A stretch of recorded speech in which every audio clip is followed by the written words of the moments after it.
My name is Emily Walker, and I am a student docent at the Wellin Museum of Art at Hamilton College in Clinton, New York. Today I'm going to discuss how the lens-based artist Pacifico Silano examines queer identity, history, and melancholy in his works. His 2019 work, Blue Crush, is in the Wellin's collection.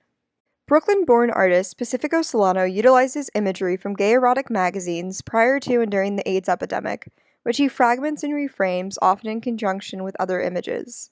His use of this media is largely inspired by the fact that his uncle died during the AIDS epidemic and was subsequently erased by his family with little to no pictures existing of him. By using the images of other queer men before and during this time period, Solano not only reflects on the loss of his uncle and his identity, but also on the more general portrayal of queer men, many of whom themselves died as a result of AIDS. The piece within the Wellin's collection, Blue Crush, is reflective of these ruminations and themes.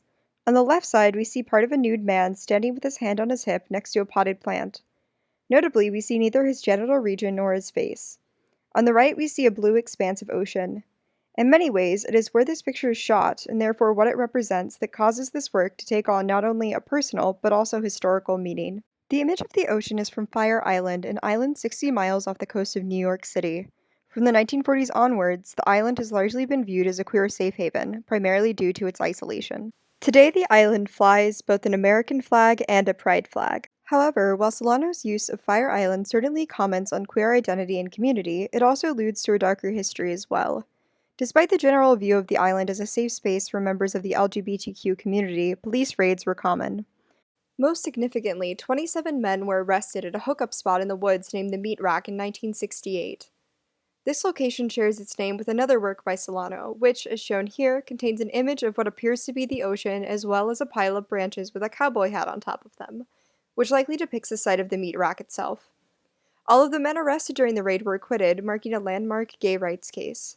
However, consensual gay sex was not decriminalized in New York State until 1981. The queer erotic magazines Silano draws from themselves also represent crucial pieces of LGBTQ history. As previously mentioned, they directly relate to the generation ravaged by the tragedy of the AIDS epidemic, even often including images of those who passed away during this period. However, these magazines present a sense of queer belonging as well. They not only place queer people at the front and center, but also give them a voice. Beyond just erotica, these magazines also contained lifestyle advice and contended with serious topics such as homophobia and the government's dismissive attitude regarding the AIDS epidemic. These magazines also provided crucial support for queer youth by giving them advice and validating their identities through representation they were unlikely to see elsewhere at the time. Solano sources these magazines both from his own collection and the collection of former Whitney Museum curator Richard Marshall. Through his photographic compositions and collages, Solano presents a view of queer history that considers loss, identity, strength, and representation. However, his works also draw attention to queer struggles that continue today. Although consensual male sex was decriminalized in New York in 1981, sodomy was not decriminalized at a federal level until the case of Lawrence v. Texas in 2003. Although progress certainly has been made, including the legalization of gay marriage in 2015, much work remains to be done, ranging from correcting legislation that specifically targets HIV-positive individuals in a negative way to combating hateful acts of speech and violence.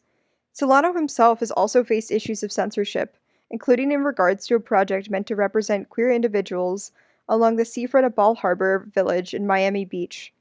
Therefore, Solano looks at not only the history of queer identities and communities, but also at the positive potential for what they might look like in the future.